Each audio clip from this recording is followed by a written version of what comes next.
እንደምሰነበታችሁ ተመልካቾቻችን ዛሬ በሆፕ ቻናል ኢትዮጵያ የተለየ የመጽሐፍ ቅዱስ ውይይት ይዘንላችሁ ቀርበናል።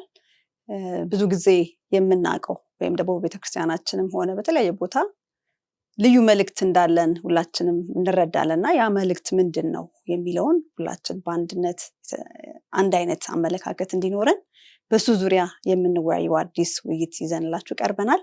በዚህ ከኔ ጋር እንዲወያዩ በስቱዲዮ የሚገኙት ፓስተር ተመስገን ቡልቲ ይገኛሉ። እንደገናም ፓስተር አይጠገብ ብርሃኑ በመሃላችን ይገኛሉ። እኔም ውይይቱን ደግሞ የምመራው ትህትና በለጠ እባላለሁ። ወደ ውይይታችን ከመሄዳችን በፊት ጸሎት አድርገን እንጀምራለን። ራሶቻችንን ዝቅ አድርገን እንጸልይ። በሰማይ ያለ ቅዱስና መልካም አባታችን እግዚአብሔር እናመሰግንሃለን። አንተ ነገሮችን ሁሉ የምትቆጣጠር የምትመራ ኃያል አምላክ ስለሆንክ እናመሰግንሃለን። ቅዱስ አባት ደግሞ ዛሬም በቃልህ ውስጥ ያለውን እውነት በተለየ መንገድ እንድንረዳ ይህን እድል ስለሰጠህ እናመሰግንሃለን። በመሃላችን እንድትገኝ እንድታስተምረን እንድትባርከን ጌታ ሆይ እኛንም ያዳምጡንን የሚሆን ሁሉ እንድትባርክ እንድታስተምር እንጠይቅሃለን። በሁሉ አንተ ብቻ ክበር፣ አትለየን። ቅዱስ በሆነው ልጅ በክርስቶስ ስም እንጠይቅሃለን። አሜን። መግቢያ ላይ እንግዲህ እንደተናገርነው ዛሬ እንግዲህ ሁላችንም በተለይ ለክርስቲያኖች በመጨረሻ ዘመን ለምንገኝ ክርስቲያኖች እግዚአብሔር የሰጠን የተለየ ተልእኮ አለን ብለን እናምናለንና ያ ተልእኮ በትክክል መጽሐፍ ቅዱሳዊ ነው ወይ? መጽሐፍ ቅዱስ ውስጥ እናገኘዋለን ወይ? ምን አይነት ይዘት አለው የሚለውን ትንሽ እንደ መግቢያ አድርገን ዛሬ በመግቢያ መልክ እናየዋለን። በሚቀጥሉት ጊዜያቶች ደግሞ ጠለቅ እያለን እያንዳንዱ መልእክት ምንድን ነው የሚለውን የምንወያይበት ጊዜ ነው የሚኖረንና እንግዲህ ለመግቢያ ያህል የመጀመሪያውን ጥያቄ አነሳለሁ፣ ውይይታችንን እንቀጥላለን ማለት ነው።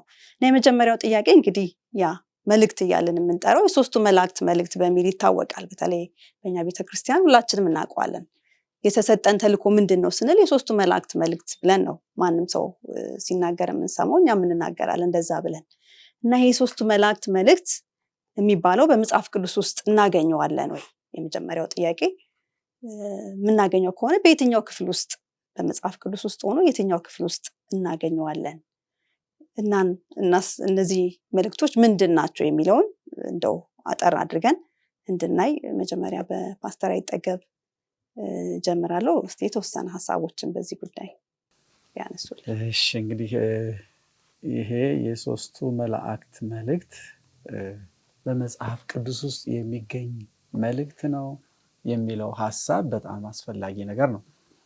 አዎ በመጽሐፍ ቅዱስ ውስጥ የሚገኝ መልእክት ነው እና ይሄ መልእክት የሚገኘው በራዕየ ዮሐንስ ምዕራፍ 14 ከቁጥር 6 እስከ 12 ባለው ክፍል ውስጥ የሚገኝ መልእክት ነውና ይሄ እንግዲህ እግዚአብሔር በመጨረሻው ወይም በፍጻሜ ዘመን ለዓለም ሁሉ እንዲሰበክ የሰጠው መልእክት ነው። ይሄንን መልእክት ማወቅ ለክርስቶስ ዳግም ምጽአት ያዘጋጃል። ይሄንን መልእክት አለማወቅ ደግሞ እግዚአብሔር በሚፈልገው መጠን ወይም ደግሞ እግዚአብሔር በሚፈልግብን አይነት መንገድ ለክርስቶስ ዳግም ምጽአት እንዳንዘጋጅ እንቅፋት ይሆናልና ይሄ መልእክት መጽሐፍ ቅዱሳዊ መልእክት ነው። ስለዚህ እያንዳንዱ ክርስቲያን የተባለ መጽሐፍ ቅዱስን የሚያነብ ይሄ በዲኖሚኔሽን የሚከፈል ነገር አይደለም። መጽሐፍ ቅዱስ ለአንድ ቤተ እምነት ተብሎ የተሰጠ ነገር አይደለም። መጽሐፍ ቅዱስን እግዚአብሔር በሚሰጥበት ጊዜ ለሰብአዊ ዘር በሙሉ ነው የሰጠውና ይሄ መልእክትም ለሰብአዊ ዘር በሙሉ የተሰጠ ስለሆነ ሰብአዊ ዘር በሙሉ ይሄንን መልእክት ማንበብና በውስጡ ያለው እግዚአብሔር ማስተላለፍ የፈለገው ነገር ምንድነው፣ ከኛ የሚጠበቀውስ ነገር ምንድነው የሚለውን ለማወቅ ግዴታ ይሄንን መልእክት ማጥናት ይኖርበታልና ይሄ መልእክት የሚገኘው በዚህ በራዕየ ዮሐንስ ምዕራፍ 14 ከቁጥር 6 እና ራሱ ሲገልጸው የመጀመሪያው መልእክት ይላል። ራሱ ጸሐፊው ዮሐንስ የመጀመሪያው፣ ሁለተኛም ሌላ መልአክ ደግሞ ተከተለው፣ እንደገና ደግሞ ሶስተኛ መልአክ ተከተለው ይላል። እነዚህ ተከታትለው የሚሄዱ መላእክቶች እንደሆኑ አድርጎ ነው የገለጸውና በኋላ በደንብ አድርገን ይሄንን ምን ማለት እንደሆነ እናብራራዋለን። ግን መልእክቱ መጽሐፍ ቅዱሳዊ ነው። በመጽሐፍ ቅዱስ ውስጥ አለ። የሚገኘውም ራዕየ ዮሐንስ 14:6-12 ነው። ይሄ ደግሞ ለሰብአዊ ዘር በሙሉ የተሰጠ የፍጻሜ ዘመን መልእክት፣ የሞት የሽረት እንደው ነገሩን እኛ በሚገባን ቋንቋ ለመግለጽ የሞት የሽረት መልእክት ነው ማለት ይቻላል። ይስጥልን ፓስተር።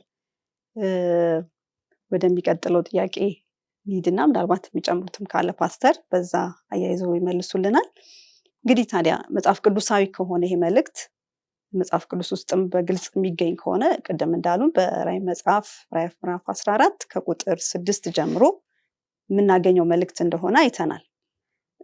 መጽሐፍ ቅዱስ እንዳለ ራሱ መልእክት አይደለም ወይ ታዲያ?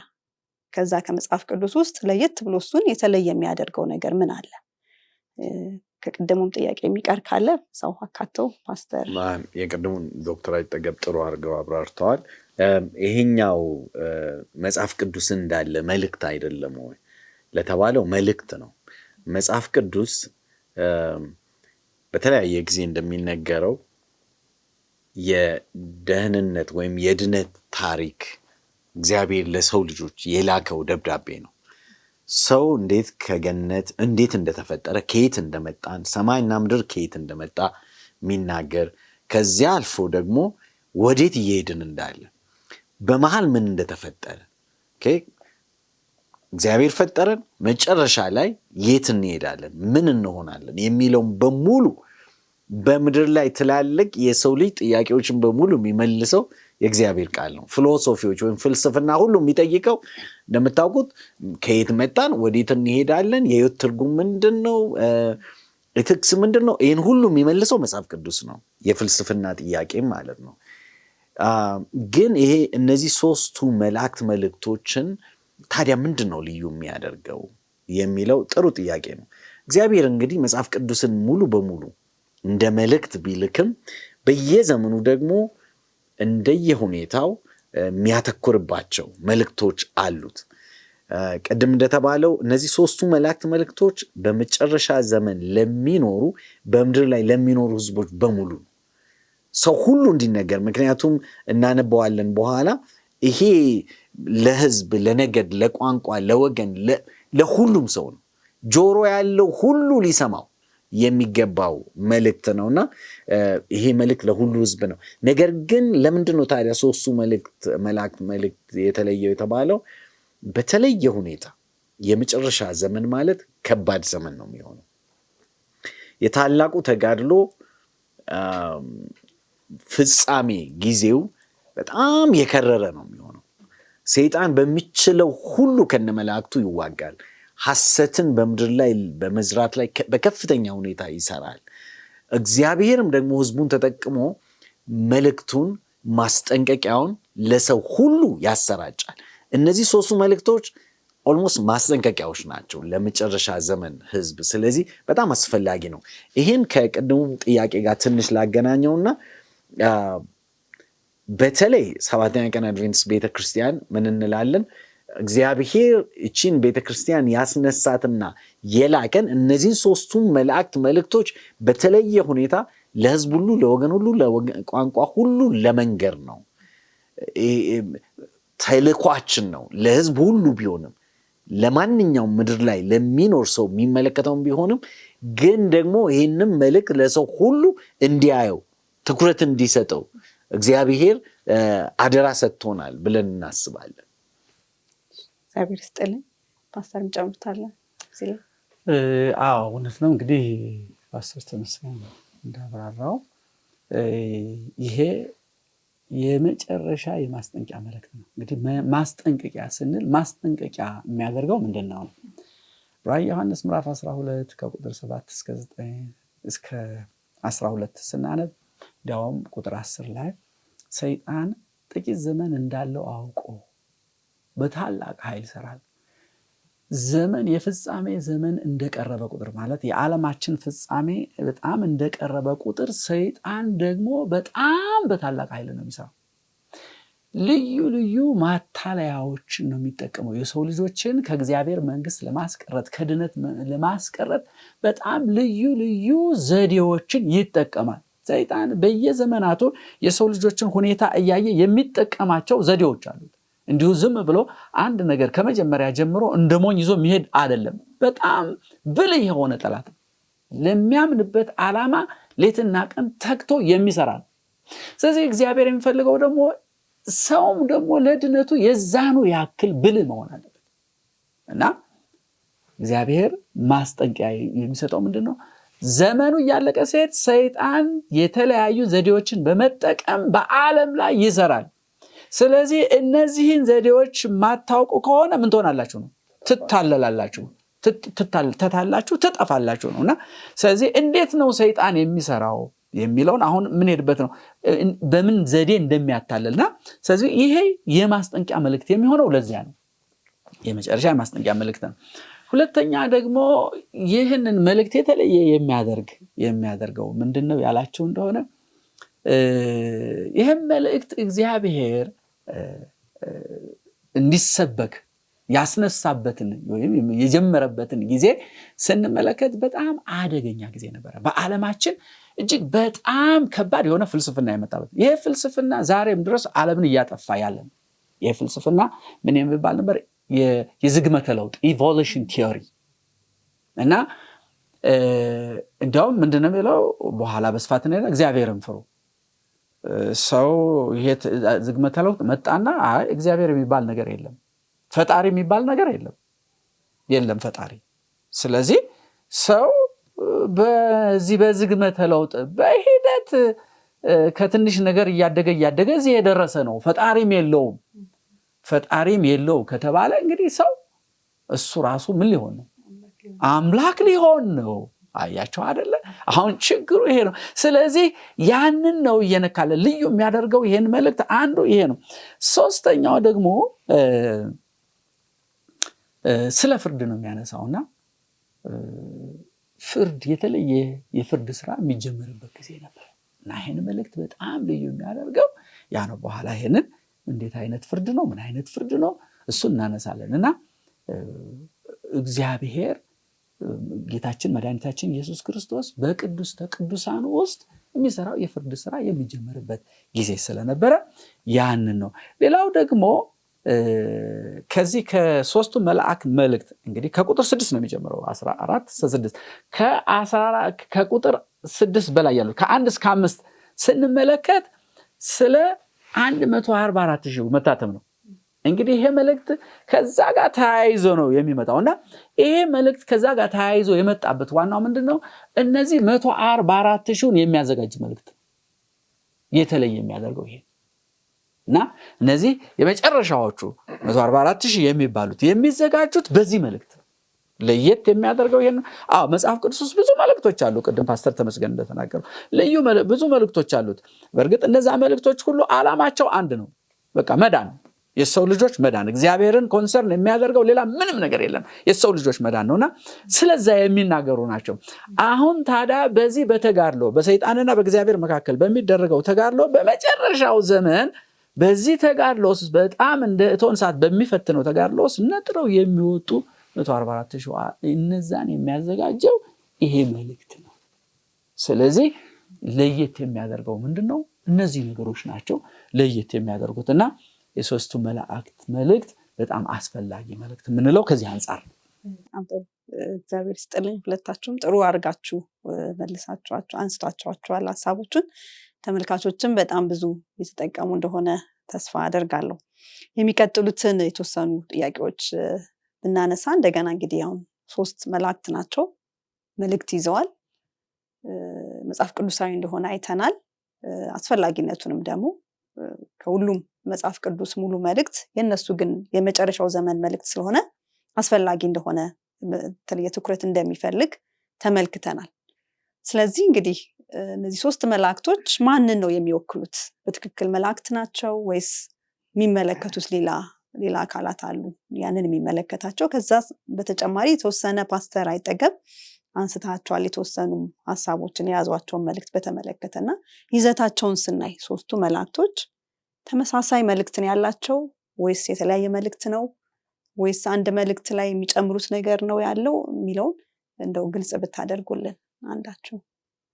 እንግዲህ I think ነገሩን ግልጽ ለማድረግ ለተመልካቾቻችን መልእክቱን ማንበቡ ጥሩ ነው። ቀስ እያልን እያብራራን የምንሄድ ቢሆንም ግን መልእክቱ ምንድን ነው የሚለው አንድ ናቸው? የተለያዩ ናቸው? ይዘታቸው ምንድን ነው? መላእክቶቹስ ምንድን ናቸው የሚለውን ለመመለስ ስለዚህ እንዲህ ይላል። ከራእይ ዮሐንስ ምዕራፍ 14 ከቁጥር 6 ጀምሬ ያነባለሁ። ከዚያም ሌላ መልአክ በሰማይ መካከል ሲበር አየሁ። እርሱም በምድር ላይ ለሚኖሩ ለሕዝብ፣ ለነገድ፣ ለቋንቋና ለወገን ሁሉ የሚሰበከውን የዘላለምን ወንጌል ይዞ ነበር።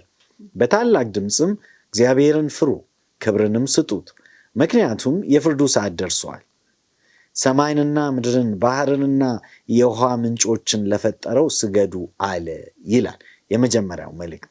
ሁለተኛው ደግሞ ሌላው ሁለተኛ መልአክ ሕዝቦች ሁሉ የዝሙቷን ቁጣ ወይን ጠጅ እንዲጠጡ ያደረገች ታላቂቱ ባቢሎን ወደቀች እያለ ተከተለው ይላል። ከዚያ ሶስተኛው መልአክ በታላቅ ድምፅ እንዲህ እያለ ተከተላቸው። ማንም ለአውሬውና ለምስሉ የሚሰግድ መልእክቱንም በግንባሩ ወይም በእጁ ላይ የሚቀበል ቢኖር እርሱ ደግሞ ምንም ነገር ሳይቀላቀልበት በቁጣው ጽዋ ውስጥ የተሞላውን የእግዚአብሔርን ቁጣ ወይን ጠጅ ይጠጣል፣ በቅዱሳን መላእክትና በበጉም ፊት በእሳት ዲን ይሰቃያል የሚል ነው። ሶስተኛው መልእክት ማለት ነው። እንግዲህ ይዘታቸውን በተመለከተ ግልጽ ነው። የመጀመሪያው የዘላለምን ወንጌል ነው የሚሰብከው። እግዚአብሔርን ፍሩት እያለ ለእርሱ ብቻ ስገዱ እያለ ሰማይና ምድርን ባህርን የውሃ ምንጮችንም ለፈጠረው ለእርሱ ስገዱ ብሎ ነው። ሁለተኛው ደግሞ ባቢሎን ወደቀች እያለ ነው። እንግዲህ ልዩነትም አላቸው እነዚህ ነገሮች፣ ግን ደግሞ አንድነትም አላቸው። ልዩነታቸው ምንድን ነው? ሁለተኛው የምትመለከቺ ስፔሲፊካሊ ወይም በቀጥታ ስለ ባቢሎን ውድቀት ነው የሚናገረው። ባቢሎን ማነች? እንዴት ነው የምትወድቀው? እነሱን ነገሮች ጠለቅ ብለን ገብተን እናያለን። ግን እሷ ትወድቃለች፣ ከእሷ ተጠበቁ የሚል ነው። ሶስተኛው ደግሞ ስለ አውሬው ይናገራል። አውሬውና የአውሬው ምልክቱን ስለመቀበል ያወራል። ማንም እንዳይቀበል የሚል ማስጠንቀቂያ ነው። እሱን ደግሞ ዲቴይል እናያለን። ግን ሁሉም አንድ ላይ ሄዶ እግዚአብሔርን ስለማምለክ ነው የሚሆነው።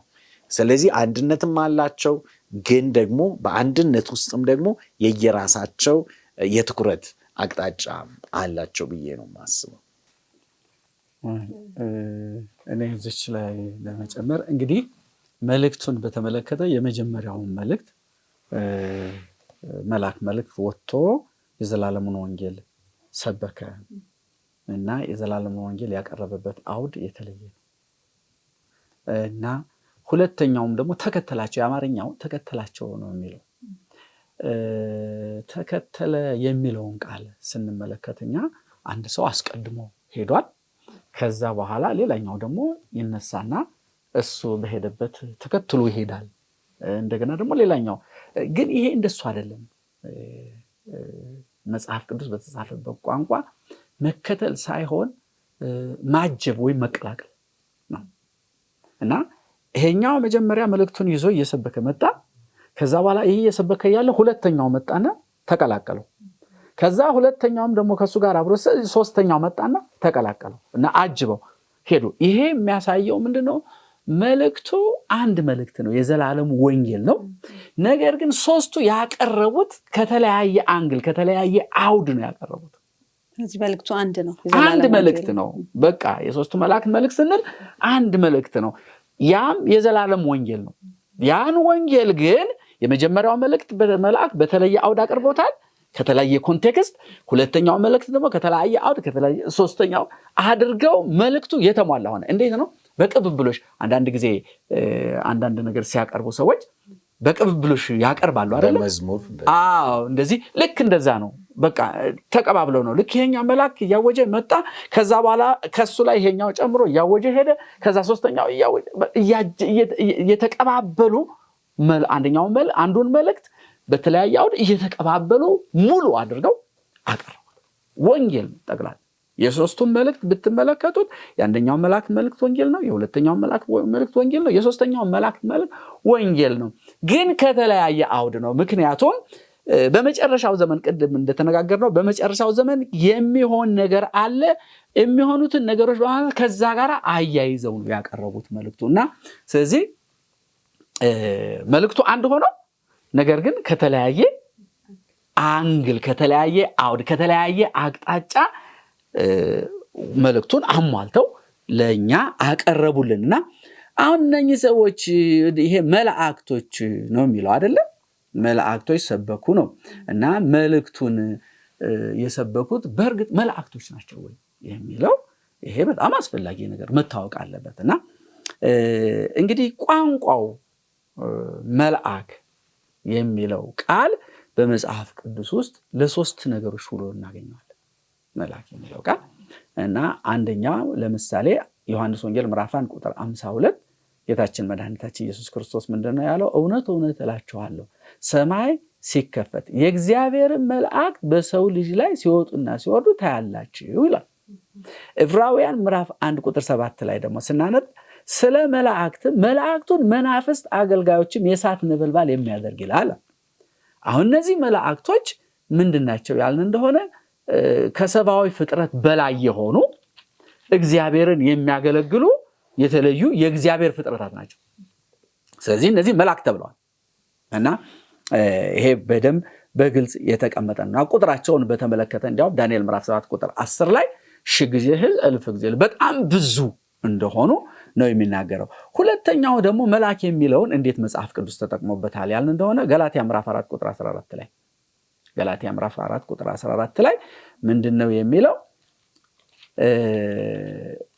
በአንቺ መጽሐፍ ቅዱሳው ብታነብልን 14 ገላትያ ምዕራፍ 4 ቁጥር 14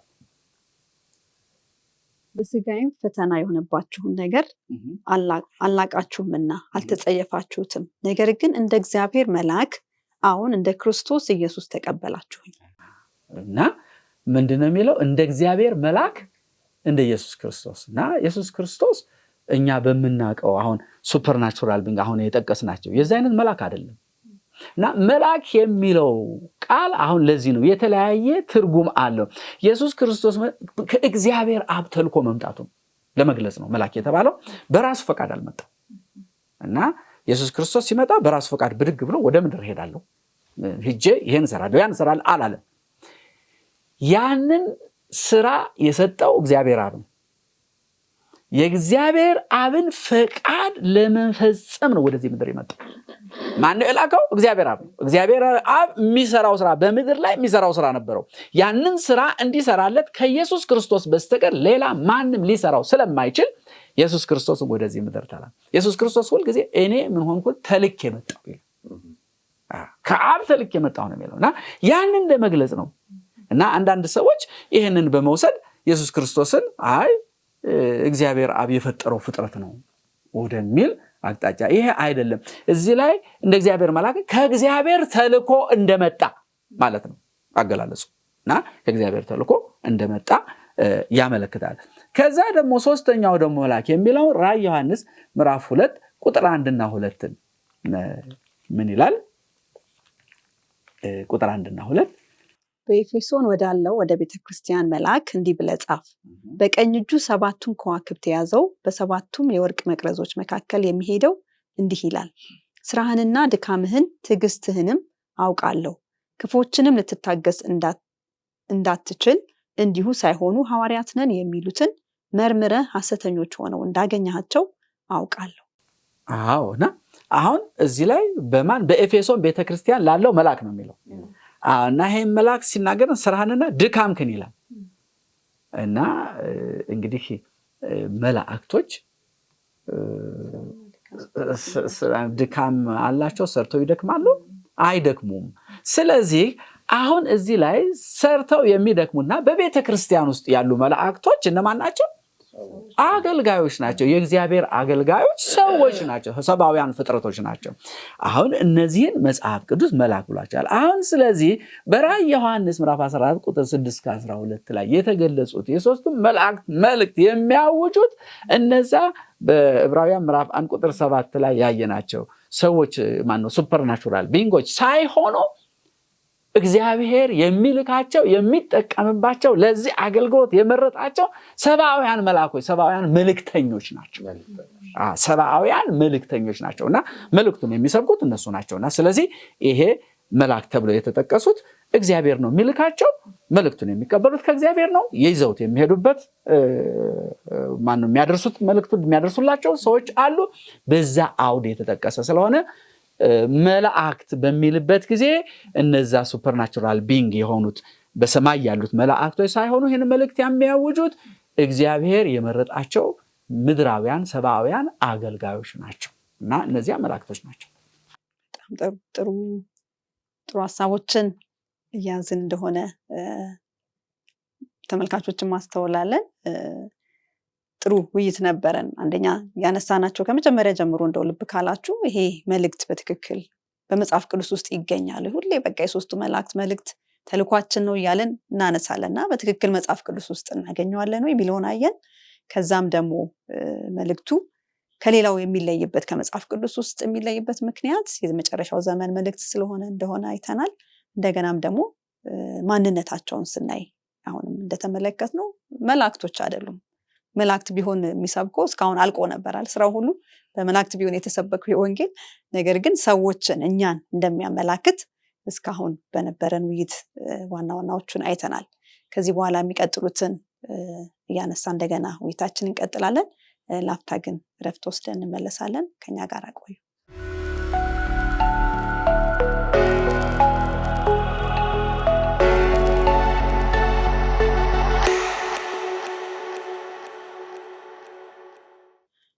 ተመልካቾቻችን ከአፍታ ቆይታ በኋላ ተመልሰን መተናል። ውይይታችንን እየቀጠልን ነው። እየተወያየንበት ያለው ርዕስ በመጨረሻ ዘመን ላሉ ክርስቲያኖች እግዚአብሔር የሰጣቸው ተልኮ የሚሰጠን ተልኮ የሶስቱ መላእክት መልእክት ብለን እንረዳዋለን። ያ መልእክት ምንድን ነው? መጽሐፍ ቅዱሳዊ ነው ወይ? መጽሐፍ ቅዱስ ውስጥ እናገኘዋለን ወይ? ካለስ ደግሞ ምንድን ነው መልእክቱ? እነዛ መላእክቶችስ ማንን ይወክላሉ የሚለውን እየተወያየን ነበር እስካሁን የቆየ ነው። አሁን ውይይታችንን እንቀጥላለን። አሁን ሌላ ተጨማሪ ጥያቄዎችን እያነሳን ነው የምንወያየው። አንድ እንግዲህ ካፍታ ረፍት በኋላ ላነሳው የምወደው ጥያቄ ጥቅሱን ስንመለከት እንግዲህ ሄደም እንመልከተውና ቁጥር 6 ላይ እንደሚጀምር ያው ቅድም ተነጋግረናል። የራዕይ መጽሐፍ ምዕራፍ 14 ቁጥር 6 ጀምሮ ነው የሚገኘው ይሄ ሶስቱ መላእክት መልእክት የሚለው መልእክት እና በቁጥር 6 ላይ ሲጀምር ምን ብሎ ይናገራል? በምድርም ለሚኖሩ ለሕዝብ፣ ለነገድም፣ ለቋንቋም፣ ለወገንም ሁሉ ይሰብክ ዘንድ የዘላለም ወንጌል ያለው ሌላ መልአክ ከሰማይ መካከል ሲበር አየሁ ይላል እና ይሄ ሌላ መልአክ እያለ ነው የሚጀምረው ቁጥር 6 ላይ ስንመለከትና ስለዚህ ሌላ መልአክ ካለ ቅድምም ያለው መልአክ ምንድነው የሚለውን ከተወያየን ከዛ በፊት መልአክ ነበር ወይ ማለት ነው። መልአክ እስከነበረ ደግሞ መልእክቱ ምን ነበር? ከዚህ በፊት የነበረው መልአክ ወይ መላእክቶችም ከሆኑ መላእክቶች ነበር ወይ? መልእክታቸውስ ምንድን ነበር? ከዚህ በፊት የነበሩት መላእክቶች እና መልእክታቸውስ ምንድን ነበር የሚለውን ብናያል። በጣም ጥሩ። እንግዲህ ቅድም ስናብራራ እነዚህ ሶስቱ መላእክት መልእክቶች አንድ ናቸው፣ የዘላለም ወንጌል ናቸው።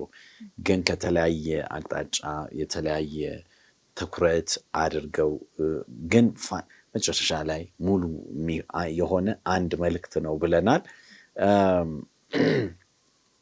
ግን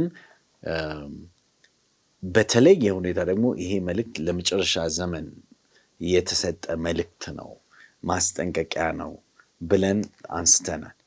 ነገር ግን ከዛ ሌላ መልአክ ይላልና ከዚያ በፊት የነበረ መልአክ አለ ወይ ወይስ መላእክቶች አሉ ወይ ብለን ስናይ አሉ። መጽሐፍ ቅዱሳችንን በምናነብበት ጊዜ እዚሁ ራዕይ መጽሐፍ ውስጥ ስናነብ ለምሳሌ ምዕራፍ 9ን ምዕራፍ 10ን ስንመለከት የተለያዩ መላእክቶች እንደነበሩ ያሳያል። ለምሳሌ ምዕራፍ 8 ላይ ከቁጥር 6 ጀምሮ ከዚያም 7ቱ መለከት የያዙት 7ቱ መላእክት ለመንፋት ተዘጋጁ ይላል። 7 መላእክት ነበሩ ምዕራፍ 8 ውስጥ። እነዚህ መቅሰፍቶችን የመጨረሻ ዘመን መቅሰፍቶችን የሚይዙ እንደሆኑ እዚህ ጋር እንመለከታለን። እና 7 መላእክት ምዕራፍ 10ን ደግሞ ስንመለከት ከቁጥር 1 ላይ ስናይ ከዚህ በኋላ ሌላ ብርቱ መልአክ ደመናን ተጎናጽፎ ከሰማይ ሲወርድ አየው። እርሱም በራሱ ላይ ቀስተ ደመና ነበር። ፊቱ እንደ ፀሐይ፣ እግሮቹም እንደ እሳት አምዶች ነበሩ። በእጁም የተከፈተች ትንሽ ጥቅል መጽሐፍ ይዞ ነበር። ቀኝ እግሩን በባህር ላይ፣ ግራ እግሩን በምድር ላይ አኖረ። እንደሚያገሳ አንበሳ ድምፁን ከፍ አድርጎ በጮኸ ጊዜ 7 ነጎድጓዶች ድምፆች ተናገሩ ይላል። ስለዚህ ይሄኛው መልአክ ደግሞ ለየት ይላል። ይሄኛው 10ሩ መልአክ ቀጥለን ብናነብ ትንሽ መጽሐፍ የያዘ ምድርን ያበራ መልአክ ነው። እቺ ትንሽ መጽሐፍ ከዳንኤል ውስጥ ከተጻፈው ዳንኤል ምዕራፍ 12 ዳንኤል ምዕራፍ 10 ጀምሮም ደግሞ የተሰጡ መልእክቶች አሉ። ከዛ ጋርም የተገናኘ ነው። በመጨረሻ ዘመን በጣም በርቶ ፎከስድ ሆነው የሚነገሩ መልእክቶች ናቸው። እና ያ መልአክ እንግዲህ በዚያ መልኩ ያንን ይናገራል። ከዛ በፊት ሌሎች መላእክቶችም ነበሩ። ስለዚህ ወደ ምዕራፍ 14 በምንመጣበት ጊዜ ከቁጥር 6 ጀምረን ስናይ ሐዋርያው ዮሐንስ በጳጥሞ ደሴት ላይ ሆኖ አንድ ቦታ ነበር እንግዲህ እነዚህን ሁሉ ክስተቶች የተለያየ ክስተቶችን የሚያየው። ረጅም ጊዜ ወራት ወስዶ አይደለም። በጌታ ቀን ነበርኩ ይላል ምዕራፍ 1 ላይ አይደለ? በጳጥሞ ደሴት እያለ እነዚህ መልእክቶች ጌታ ይገልጥለት ነበር። አንዱን ካየ በኋላ ሌላውን ነገር ያይ ነበርና በዚህ ቦታ እንግዲህ እነዛ መላእክት የተለያየ ስራ ነበራቸው፣ የተለያየ ፎከስ ነበራቸው። ለምሳሌ መቅሰፍቶቹን የያዙ መላእክት ነበሩ። እነዚህ 3ቱ መላእክት ደግሞ ይሄ ሌላ መልአክ የሚለው ከነዛ በአሰራራቸው በድርጊታቸው ትንሽ ለየት የሚል ነው። የዘላለም ወንጌል የሚሰብክ እግዚአብሔርን ፍሩ የሚል ከፍተኛ መልእክት ይዞ ሲመጣ ይመለከታል። ሌሎቹ ደግሞ እንዳልነው ጆይን እያደረጉት ወይም እየተቀላቀሉት መጥተው ያጠናክሩታል ማለት ነው። ስለዚህ ከዛ በፊት ሲነገሩ የነበሩ መልእክቶች ነበሩ፣ ሲተላለፉ የነበሩ መልእክቶች ነበሩ። ነገር ግን እነዛን ካየ በኋላ ይሄኛውንም ሲያይ ሌላ መልአክ ብሎ ይናገራል ለማለት ነው። እዚሁ ላይ አንድ ተጨማሪ ለማድረግ እንግዲህ ሌላ መልአክ የሚለው በመጽሐፍ ቅዱስ በራእየ ዮሐንስ ብቻ ተደጋግሞ ተደርሷል። ለምሳሌ ራእየ ዮሐንስ 7:2 ላይ ሌላ መልአክ ይላል። ይሄ ሌላ መልአክ ተግባር ነበሩ። ተግባሩ ምንድነው ያልን እንደሆነ የእግዚአብሔርን የተመረጡ ሰዎች የማተም ተግባር ይፈጽም ነበርና ያንን ለማድረግ የተዘጋጀ ነውና ይሄ የእግዚአብሔር መልአክ የሚያትመው እንግዲህ እነኚህ የሚታተሙትን ሰዎች የክርስቶስን ጽድቅ በእምነት የተቀበሉ ሰዎች፣ የክርስቶስን ባህሪ የሚያንጸባርቁ ሰዎች፣ ቅድስናውን በህይወታቸው የተለማመዱ፣ ጽድቁንም ቅድስናውንም የተቀበሉ በህይወታቸው የተለማመዱ፣ ከዛም የክርስቶስን ባህሪ የሚያንጸባርቁ እነሱን ሊያትም እንደወጣ ነው። 8:3-4 ላይም ደግሞ አሁን ፓስተር ተመስገን እንዳነሳው ሌላ መልአክ ተብሏል። እና ይሄ ሌላ መልአክ ደግሞ ምንድነው? መለከት ሊነፉ የተዘጋጁ ሰዎች ነበሩ፣ መላእክቶች ነበሩ። እነዛ መላእክቶች ከመንፋታቸው በፊት ነው እንግዲህ የመጣው ይሄ መልአክና ሌላ መልአክ ተብሏል። እና እነዚህ መለከቶቹ የሚነፉት እንግዲህ መለከቶቹ ምንድናቸው? በምድር ላይ የሚሆነውን ፍርድ፣ የእግዚአብሔርን ፍርድ እንትን የሚሉ ነበሩና የሚመጣውን የሚገልጹ ነበሩና ግን ይሄ ሌላ መልአክ በ8:3 ላይ ያለው ዕጣን ይዞ ነውና ምንድነው? ቅዱሳን ይጸልዩ ነበረ። ከዛ በኋላ በዛ እሱ ደግሞ በጸሎታቸው ላይ ምን ያደርግ ዕጣን ይጨምር ነበርና እና ይሄንን ስታይ የኢየሱስ ክርስቶስን ስራ ነው የሚያገኘው። ቅዱሳኖች በሚጸልዩበት ጊዜ ጌታ ኢየሱስ ክርስቶስ ጸሎታቸውን ተቀብሎ የሱን ምህረት የሱን ጸጋ ጨምሮ ነው ወደ አብ የሚያቀርብላቸው። እግዚአብሔር አብ ደግሞ የኢየሱስ ክርስቶስ ጸጋ የተቀላቀለበት ልመና ሳይኝ ወዲያውኑ ይቀበላልና ኢየሱስ ክርስቶስ እንደ አማላጅ ሆኖ የሚያገለግል መሆኑን ነው። ከዛ ደግሞ በ10 ላይ ቅድም ያነሳው አለ ሌላ ብርቱ መልአክ እና ትንሽ መጽሐፍ። ያቺ መጽሐፍ እንግዲህ የዳንኤል መጽሐፍ ናት። የዳንኤል መጽሐፍም ሆኖ በተለይም ደግሞ 8ኛው ምዕራፍ ቁጥር 14 ላይ ያለውን ትንቢት በጣም አትኩሮት የሚሰጥ ነው። የ2300 ይሄ የ2300 ትንቢት አሁን ከምናነሳው ከሶስቱ መላእክት መልእክት ጋር የሚያያዝ መልእክት ነው እና ተያይዞ ስለዛ የሚያነሳ መልእክት ነው። ምክንያቱም ክርስቶስ በመጨረሻው ዘመን የሚሰራውን ስራ በደንብ አድርጎ የሚገልጽ ነው። ከዛ በኋላ ደግሞ ይሄ መልእክት ለዓለም ሁሉ እንዴት እንደሚሰበክ የሚናገር መልእክት ነውና እነዚህ መላእክቶች ነበሩ። ከዛ በኋላ ነው እነዚህኞቹ ደግሞ መላእክቶች የመጡትና እያንዳንዱ የመጡት መላእክቶች የየራሳቸው ስራ ነበራቸው፣ የየራሳቸውን ስራ ይሰራሉ። እነዚህም ደግሞ እነዚህ የተሰጣቸው ስራ ምንድነው ማለት ሶስቱ መላእክት መልእክት ቅድም ፓስተር ተመስገን አንስቷል፣ ቀደም ብለን ተነጋግረን የዘላለሙን ወንጌል ማወጅ ነው። የዘላለም ወንጌል ከተለያየ አውደ አንፃር መስበክ ነው። እሱን ለመስበክ የተጠሩ መላእክቶች ናቸው ማለት ነውና ከሌሎቹ የተለዩ ናቸው። በጣም ይስጥልን። ጥሩ አድርጋችሁ አንስታችሁታል።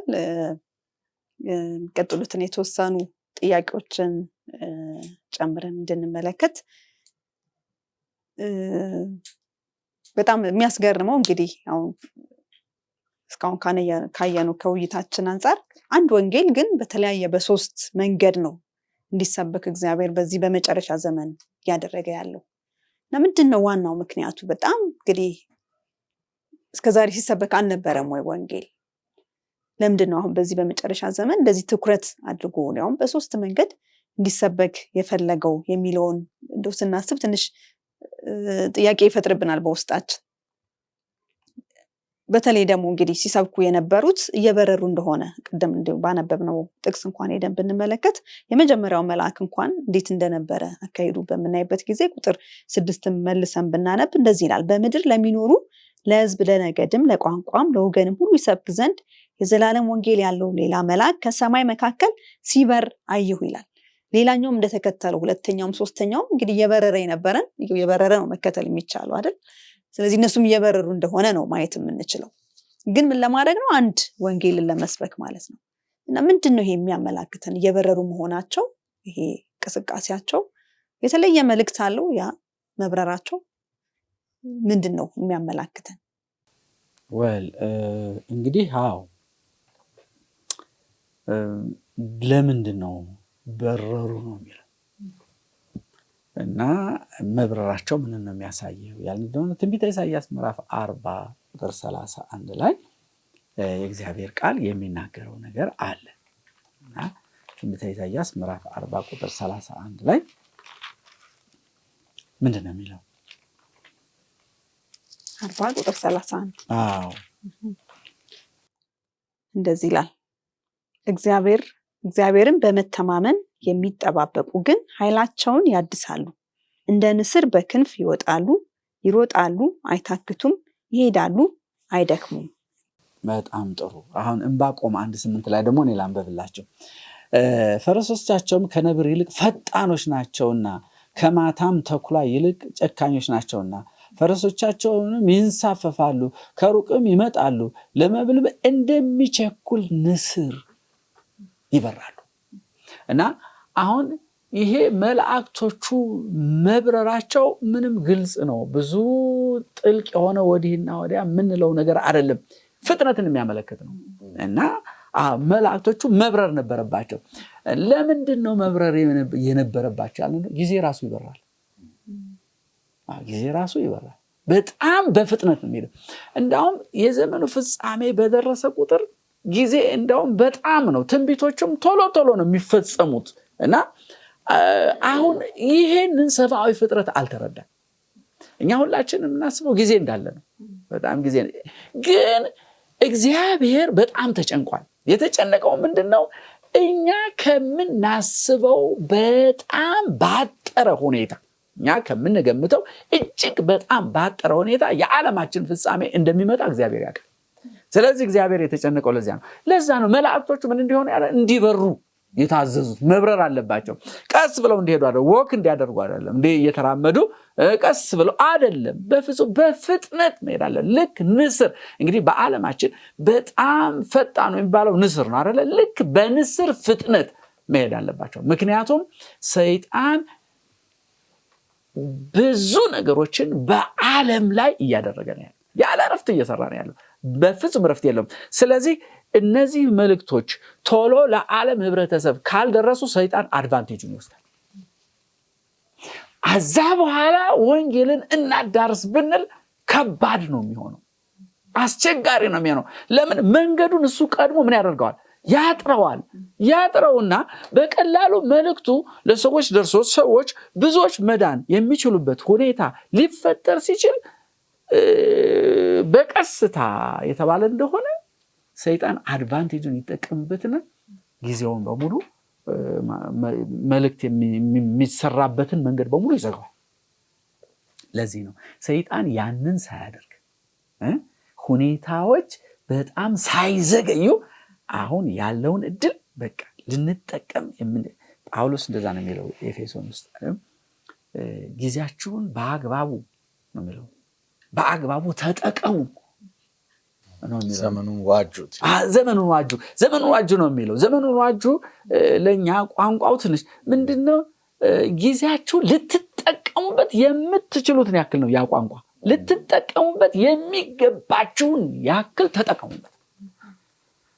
ይሄ ነው ልባችን ውስጥ መቀመጥ ያለው። ምክንያቱም ክርስቶስ ምን አለ? ቀን ሳለ የላከኝን ፈቃድ አድርግ ገባኛል። ማንም ስራ መስራት የማይችልበት ጊዜ ይመጣል። ለዚህ ነው እንዲበሩ የተፈለገው። ብረሩ የተባሉት በዚህ ምክንያት ነው። ማንም መስራት የማይችልበት ጊዜ ይመጣል። ስለዚህ ያ ከመምጣቱ በፊት ይሄ መልእክት ለዓለም ሁሉ መድረስ ስላለበት እንዲበሩ የተባለው ይሄ እና ቅድም የተነሳው ነገር አለ ለኛ። አሁን ይሄ መልእክቱ ለኛ ቅድም ስናነሳ ነበር አይደለ? ይሄ መልእክት 144,000 ለማዘጋጀት ከዛ ኮንቴክስት ጋር ተያይዞ የመጣ ይሄ መልእክት ከኛም ጋር የተያያዘ ነው። እኛንም ለክርስቶስ ዳግም ምጽአት ምን የሚያደርግ ነው? የሚያዘጋጅ ነው። ሰብአዊ ፍጥረት በሙሉ ለክርስቶስ ዳግም ምጽአት የሚያዘጋጅ መልእክት ነው። ስለዚህ ለቤተ ክርስቲያንም እጅግ በጣም አስፈላጊ ነው። እያንዳንዱ ሰው ይህንን መልእክት ማጥናት አለበት። ከዛ ደግሞ ይህን ያጠና ደግሞ እሱ ራሱ መልአክ ነው፣ የሚላክ መልአክ ነው።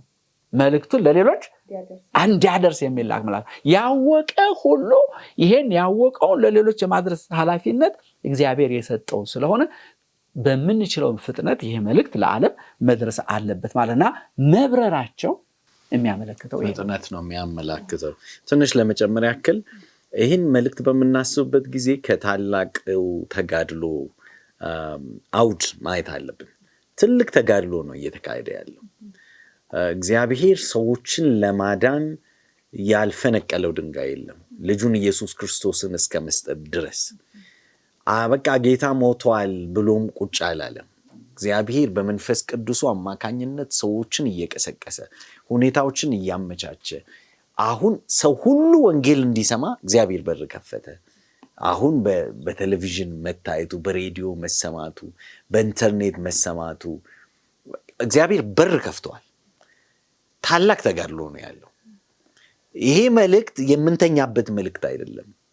ይሄ መልእክት በግዴለሽነት የምንሰብከው መልእክት አይደለም። እንዴት መሰለሽ? ለምሳሌ ቤት እየተቃጠለ ነው እንበል። ቤት እሳት ተያይዞ ቤቱ እየነደደ ማንም ሰው ቀስ ብሎ እያፏጨ የሚሄድ ሰው ይኖራል? አይሄድም። ምንድን ነው የሚያደርገው? ኡኡ ነው የሚለው። ይጮሃል። ምን አድርጉ? ድረሱልኝ ነው የሚለው።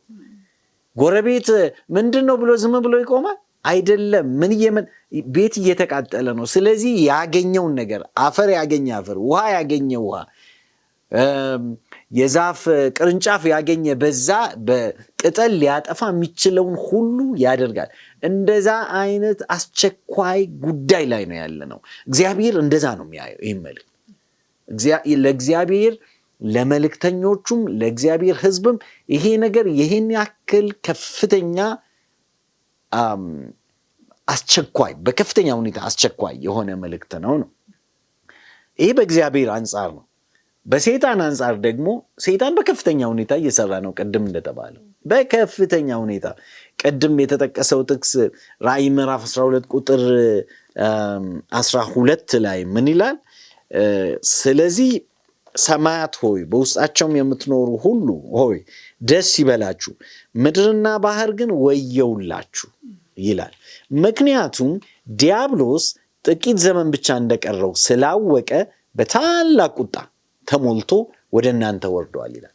ጥቂት ዘመን ብቻ እንደቀረ ይህን አውቆ በታላቅ ቁጣ የማይምር ጠላት ነው የምንዋጋው። ለዚህ ነው ጳውሎስ ኤፌሶን ምዕራፍ 6 ላይ ውጊያችን ከደምና ከስጋና ከደም አይደለም፣ ከኃይላት ከስልጣናት ከመናፍስ ከክፉ ኃይላት ጋር ነው የምንዋጋው ይላል። ምንም ምህረት የማያደርግ ሰውን ለማጥፋት ወስኖ የተነሳ አንድን ሰው ሁለትን ሰው ሳይሆን የእግዚአብሔርን ፍጥረት ሙሉ በሙሉ ለማጥፋት ወስኖ የተነሳ ነውና መልእክቱ ሲሪየስሊ በጣም በከፍተኛ ሁኔታ አስቸኳይ ነው። ሰው ሁሉ ሊሰማው የሚገባ፣ ሰው ሁሉ ምርጫ መምረጥ የሚገባው ስለሆነ በፍጥነት መሰበክ አለበት ነው። ደግሞም በፍጥነት እየተሰበከ ነው። ምክንያቱም የዛሬ 200 ዓመት ቢሆን ይሄ መልእክት በዚህ መልኩ ሊሰበክ አይችልም ነበር። እግዚአብሔር ያመጣው ራሱ ቴክኖሎጂው ራሱ ከመቼውም ጊዜ በላይ 1 ሚሊዮን ህዝብ 10 ሚሊዮን ህዝብ በአንዴ አንድም መልእክት የሚሰማበትን ጊዜ ነው ያመጣው ከየኮርነሩና የመልእክቱ ፈጣንነትና የጉዳዩም አስቸኳይነትን ይገልጻል ለማለት ነው። አመሰግናለሁ። አሁን ካለን ጊዜ አንጻር የመጨረሻውን ጥያቄ ብቻ አንስተን ውይይታችንን እንቋጫለን። የመጨረሻው ጥያቄያችን እንግዲህ መልእክቱ በጣም እንዲያስቸኳይ ከሆነ ሰው ሁሉ ሊሰማው የሚገባው ከሆነ ጊዜውም ደግሞ በጣም ያለቀ ከሆነ ታዲያ ዓለማችን ይሄ አስቸኳዩ መልእክት ደርሷታል ወይስ አልደረሳትም? ደርሷትስ ከሆነ እንዴት ነው የምናየው? በዓለማችን ላይ የምናየው ሁኔታ ያ መልእክት የደረሳት ብዙ አትመስልምና ምንድነው ችግሩ? ከማን ነው? መልእክቱን ከአድራሾቹ ከሆነ ነው ከኛ ነው ወይስ ዓለም ደግሞ ደርሷት ለዛ የሰጠችው ምላሽ የቀዘቀዘ ስለሆነ ነው? ምንድነው ዋናው ምክንያቱ የሚለውን ብታነሱልን። እንግዲህ መልእክቱ ለዓለም ደርሷት ዓለም እምቢ ብላ ነው ብለን አንልም። ምክንያቱም ይሄ መልእክት ሰው በደንብ ቢሰማ የዘላለም ወንጌል ቢሰማ ሰው በደስታ ነው የሚቀበለው እና ቤተክርስቲያን ማለት እኛ ይሄንን መልእክት ልናደርስ አሁን ቅድም በፍጥነት ነው በአስቸኳይ ነው መልእክቱ በጣም በጣም በጣም አስፈላጊ መልእክት ነው ብለን ያለውና በዛ አንፃር ልክ የመልእክቱን አስፈላጊነት አይደለም መልእክቱን እያቀረብን ያለን እና ለምንድን ነው ያልን እንደሆነ ሁለት ነገሮችን ማንሳት መልካም ነው ብዬ አስባለሁ። አንደኛው ምንድነው እኛ ራሳችን የመልእክቱን አስፈላጊነት እና አስቸኳይነት አልተገነዘብነው።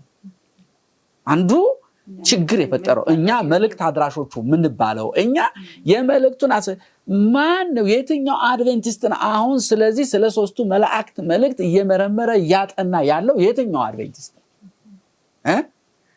ይሄ በጣም ስለዚህ መልእክት የትኛው ቤተክርስቲያን ነው ትኩረት የሰጠው ብለን ብንል እንደው ምንም ሊባል ወደሚችል ደረጃ የቀረበ ነው። ስለዚህ አንዱ ችግር ይሄ ነው። መልእክቱ ለዓለም እንዳይደርስ እንቅፋት የሆነው መልእክቱን የተቀበሉ ሰዎች የመልእክቱን አስፈላጊነትና አስቸኳይነት በትክክል ወይም ሊረዱት በሚገባው መጠን አልተረዱትም። ባፋችን እንላለን አስፈላጊ ነው እንላለን፣ ግን በተግባር ምንም ነገር የለንበትም ማለት እንችላለን። ሁለተኛው ችግር ደግሞ ሌሎች ስነ መለኮታዊ ጉዳዮች ከዚህ መልእክት የበለጠ ቅድሚያ ተሰጥቷቸው ሌሎች ጉዳዮች ግን ከወንጌል የበለጠ ቅድሚያ ሊሰጠው የሚገባ ነገር የለም። ወንጌል ሕይወት ነው።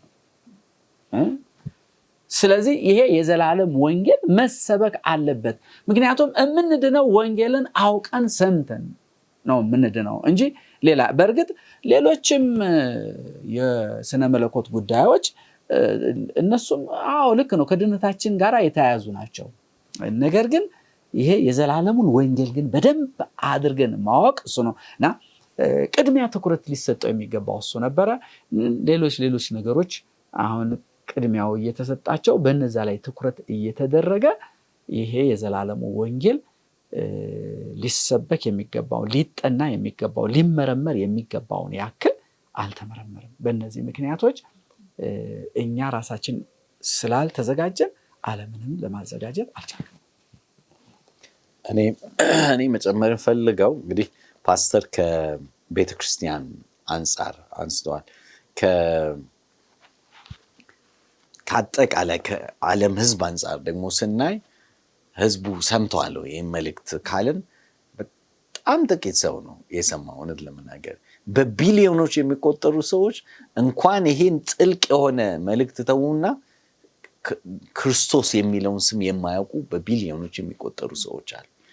ክርስትና እውነት ለመናገር መልእክቱ ያን ያክል አስፈላጊ አንገብጋቢ መሆኑን የምናውቅ ከሆነ ዶክተር አይጠገብ እንዳለው በምንም ተአምር በዛ መልኩ ፕሮፓጌት እያደረግነው አይደለም፣ እያሰራጨ ነው አይደለም። ጳውሎስ ምን ይላል ስለ ህዝቡ ሲናገር ስለ አይሁድ በሮሜ ምዕራፍ 10 ላይ እንዴት ይመኑ ይላል። እስቲ ከቁጥር 14 አነባለሁ። ሮሜ ምዕራፍ 10 ታዲያ ያላመኑበትን እንዴት አድርገው ይጠሩታል?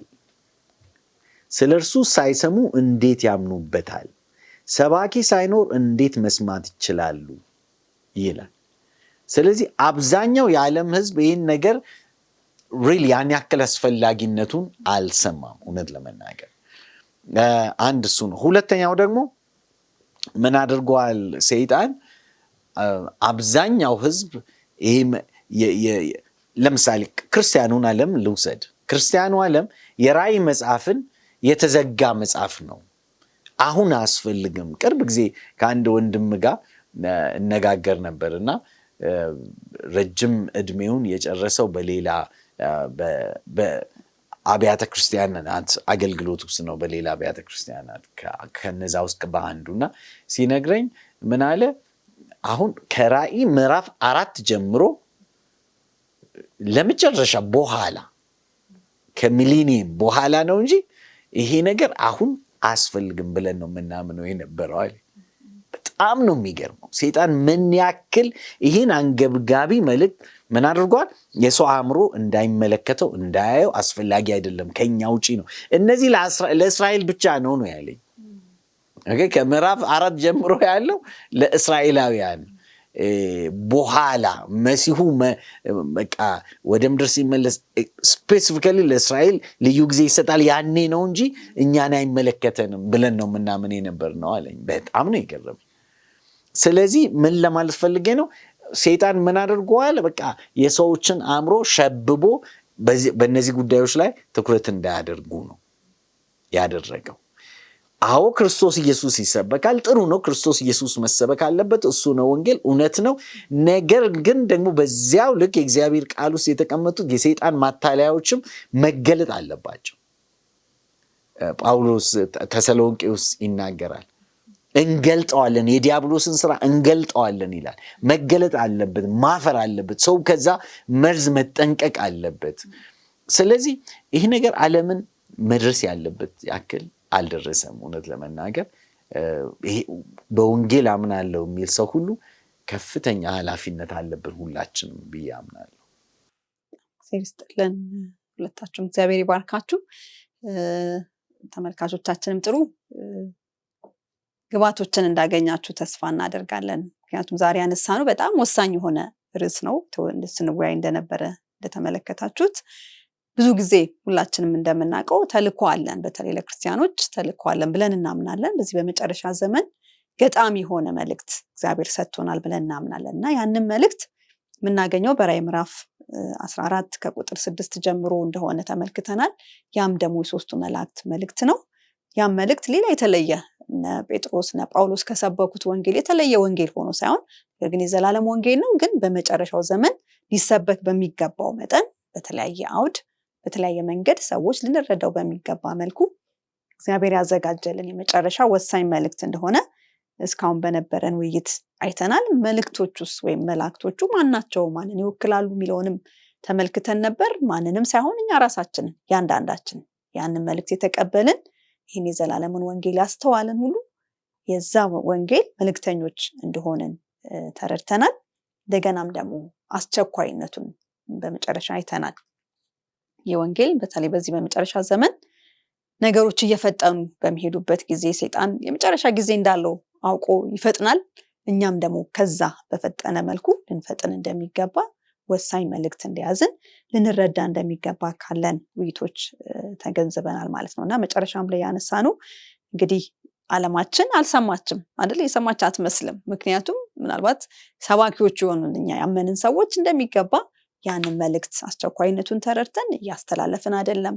በሌላ አንግል ደግሞ ዓለምም ሰምታም ደግሞ ተገቢውን ምላሽ ካለመስጠቷ የተነሳ እንግዲህ ዓለማችን የሰማች ወይም መልእክቱ የደረሳት አትመስልም የሚለውን ተመልክተናልና አንድ የመጨረሻ ጥቅስ በሁለተኛ ጴጥሮስ ላይ ሄደን እናይና ውይይታችንን በዛሬ ያዘጋጀነው እንቋጫለን። ምን ይላል? ሁለተኛ ጴጥሮስ ምዕራፍ 3 ላይ ከቁጥር 8 ጀምሮ እንደዚህ ይላል። እናንተ ግን ወዳጆች ሆይ በጌታ ዘንድ አንድ ቀን እንደ 1000 ዓመት 1000 ዓመትም እንደ አንድ ቀን እንደሆነ ይህን አንድ ነገር አትርሱ። ለአንዳንዶች የሚዘገይ እንደሚመስላቸው ጌታ ስለ ተስፋ ቃሉ አይዘገይም፣ ነገር ግን ሁሉ ወደ ንስሐ እንዲደርሱ እንጂ ማንም እንዳይጠፋ ወዶ ስለእናንተ ይታገሳል። የጌታው ቀን ግን እንደ ሌባ ሆኖ ይመጣል ይላልና በዚህ ቁጥር እንደተመለከትነው እንግዲህ ብዙዎቻችን በተለይ ክርስቲያኖች ክርስቶስ በጣም እንደዘገየ አድርገን ይሰማናል። ግን ምን አድርገን ነው? ስራችንን ግን ሳንሰራ ማለት ነው። ስራችንን ምን እንደሆነ ራሱ እንኳን በሚገባ ሳናቀው በደንብ ሳንረዳው መልእክታችንን ወይም ስራችንን ሳንሰራ ክርስቶስ ግን በጣም ዘግይቷል ብለን እናስባለን። በዚህ ቁጥር ግን እንደተመለከትነው ክርስቶስ የዘገየበት ምክንያት በእኛ ለመስራት ምክንያት ብዙዎች እንዲድኑ ስለሚጠብቅ ስራችን እስክንጨርስ እየጠበቀን እንደሆነ መርሳት የለብንም ማለት ነው እና ስለዚህ ይሄን ውይይት በሚቀጥሉትም ቀናቶች በምናደርግበት ጊዜ እንድትከታተሉን ጥያቄዎችም ካላችሁ እንድትጽፉልን እንድትደውሉልን እንጋብዛችኋለን። ይሄንን የበለጠ ተረድተን ተልኳችንን ብንፈጽም ክርስቶስ ባለው ጊዜ እሱ ባቀደው ጊዜ በቶሎ ይመጣል። ወደ ቤታችንም ቶሎ መግባት እንችላለንና ይሄንን ማድረግ እንድንችል እግዚአብሔር ሁላችን ይርዳን። አሁን ውይይታችንን ወደ ፍጻሜ ስናመጣ ከወንድማችን ፓስተር ተመስገን ጋር ጸሎት አድርገን እንጨርሳለን። ፈጣሪ አምላካችን እጅግ አድርገን እናመሰግናለን ስለ ቃልህ። ጌታ ሆይ በመጨረሻ ዘመን ለምንኖር ለሁላችንም አንገብጋቢ በጣም አስቸኳይ በጣም ወሳኝ መልእክት መሆኑን ቃልህ ይናገረናል። እባክህን ሁላችንም ይህን ቃል የምንሰማ የምናዳምጥ የምናነብ ሁሉ የሞት የሽረት ጉዳይ መሆኑን አውቀን ለራሳችንም በቃልህ መሰረት እንድንኖር ለሌሎችም እንድናካፍል ፈቃድ ይሁን። ጌታ ሆይ መንፈስህን ስደድልን። ጌታ መንፈስ ቅዱስ እርዳን። ይህም መልእክት የሰሙ ሁሉ ወደ ራሳቸው እንዲመለሱ ወደ ቃልህ እንዲመለሱ ወደ አንተ እንዲጠጉ ቆም ብለን ሁላችንም ያለንበትን እንድንመለከትና ኃላፊነታችንን እንድንረዳ እንድንወጣ ጸጋህን አብዛልን። በጌታችን በኢየሱስ ስም አሜን።